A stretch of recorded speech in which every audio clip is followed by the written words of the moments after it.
అస్మద్గురుభ్యో నమః. ఇంకొకళ్ళు ఒక కొంటె ప్రశ్న వేశారు. ఇతర దేశాలలో గోత్రము అన్నమాట లేదు కదా, మన భారతీయులకి గోత్రాలని అంటారు కదా, అది కూడా బ్రాహ్మణ వైశ్య క్షత్రియులు వీళ్ళకి, మిగిలిన వాళ్ళ గోత్రాలంటూ ఉండవు కదా, అసలు గోత్రం ఎందుకండి, అవసరమా ఇది? ఓహో, బాగుందండి. మనం ఏదైనా అప్లికేషన్ పెడితే మన పేరు ఒక్కటి రాయొచ్చు కదా, మరి పేరుతో పాటు సన్ ఆఫ్ అని ఎందుకని రాయాలండి? లేదు, అమ్మాయి అయితే డాటర్ ఆఫ్ అని రాయాలి, పెళ్ళి అయితే వైఫ్ ఆఫ్ అని రాయాలి. ఎలాగండి ఇది? దేనికిది?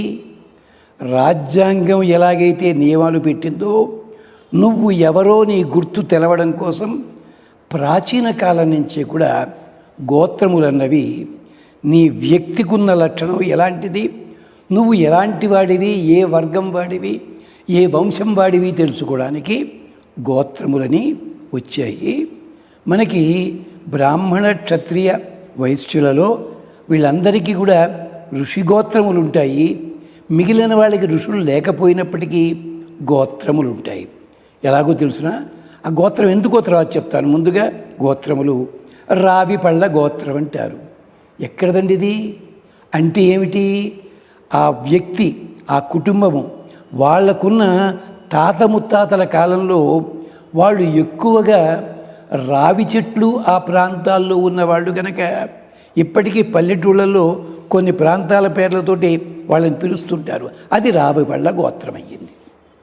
అలాగే ఇంకొక చోట ఏమిటంటే బంగారు గిన్నెతోటి పాలు ఇస్తుండేవారు దేవాలయంలోనూ.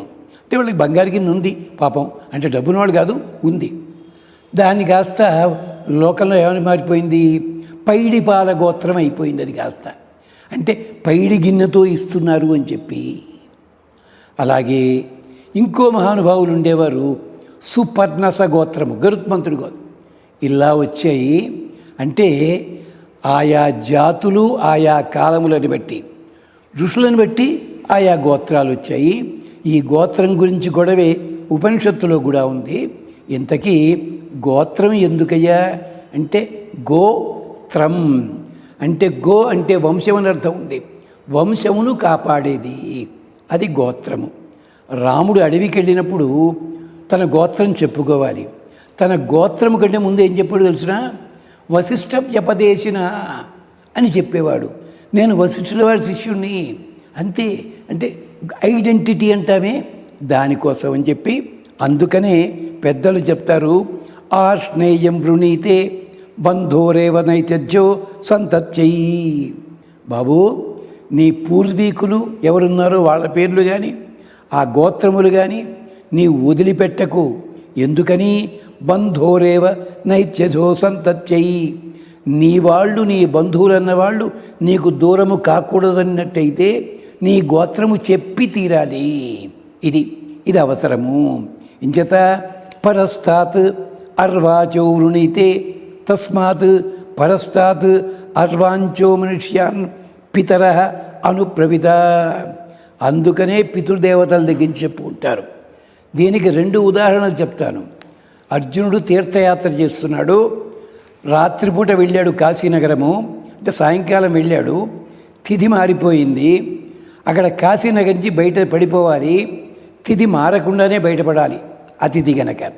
కానీ గంగలో స్నానం చెయ్యలేదు. రాత్రిపూట గంగలో స్నానం చేయడానికి వీల్లేదు, పగటిపూటే చెయ్యాలి. గంగా స్నానం కాకుండా ఎలా వెళ్ళిపోవాలి? అందుకని గట్టు మీద నిలబడి ఆ మహానుభావుడు గంగాదేవిని పలకరించాడు. తాతమ్మ గారు బాగున్నారా అని పలకరించాడు. గంగాదేవికి కోపం వచ్చింది. ఆవిడ వయసు ఎప్పుడు కూడా 32 ఏళ్లే ఉంటుంది. నన్ను తాతమ్మ అంటావిడ దుర్మార్గుడా, ఎవరు నువ్వు అంది. అంటే అర్జునుడు చెప్పాడు చాలా అందంగా, ఎరుగవే నన్ను. అయ్యో నేను తెలీదా? భీష్ముల వారు మీ అబ్బాయే కదా, ఆయన మాకు తాతగారు అవుతారమ్మా. గోత్రము చెప్పాడు మహానుభావుడు. వెంటనే గంగ పరవశించిపోయి బయటకు వచ్చి స్నానం చేయించి కానుకలిచ్చి పంపించిందని విజయ విలాసంలో మనకు గాథ కనిపిస్తుంది. ఘటోద్గతుడు కూడా సహదేవుడితో దక్షిణ దిక్కు వెళ్ళినవాడు కన్యాకుమారి దాకా వెళ్ళిన దాకా ఉండి బాబాయ్ గారు సెంటర్ దాకా వెళ్ళొస్తా అన్నట్టు పెద్ద మనిషి. అన్నవాడు 3 రోజులైనా రాలే. తర్వాత వచ్చాడు పెద్ద పెద్ద ట్రంకు పెట్టిలో పెట్టుకుని. ఎక్కడికి వెళ్ళావు నాయన? పెదనాన్నగారి స్నేహితుడు ఉన్నాడండి అన్నట్ట. ధర్మరాజుకి స్నేహితుడు ఎక్కడున్నాడా? ధర్మరాజు కాదని పెదనాన్నగారు అంటే ఆంజనేయ స్వామి, ఆయన స్నేహితుడు అక్కడ ఉన్నాడండి విభీషణుడు, అక్కడికి వెళ్ళొచ్చా అన్నాడు.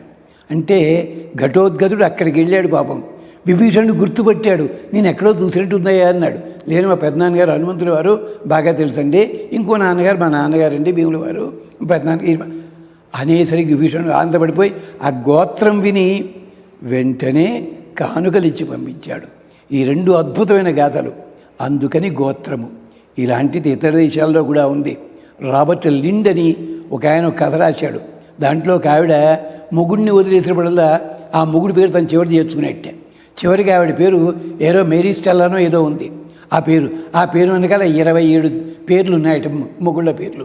గోత్రం అంటే ఇదనమాట. కర్మ అక్కడ అలా ఉంటుంది. అది సంగతి గుర్తుపెట్టుకోండి. గోత్రం అన్నది అవసరమే. మీ పెద్దలను అడగండి, వాళ్ళు చెప్తారు ఏమిటన్నది. అది ప్రాంతీయ ఆచారాలు దేశీయ ఆచారాలను బట్టి మారుతుంటుంది. స్వస్తి.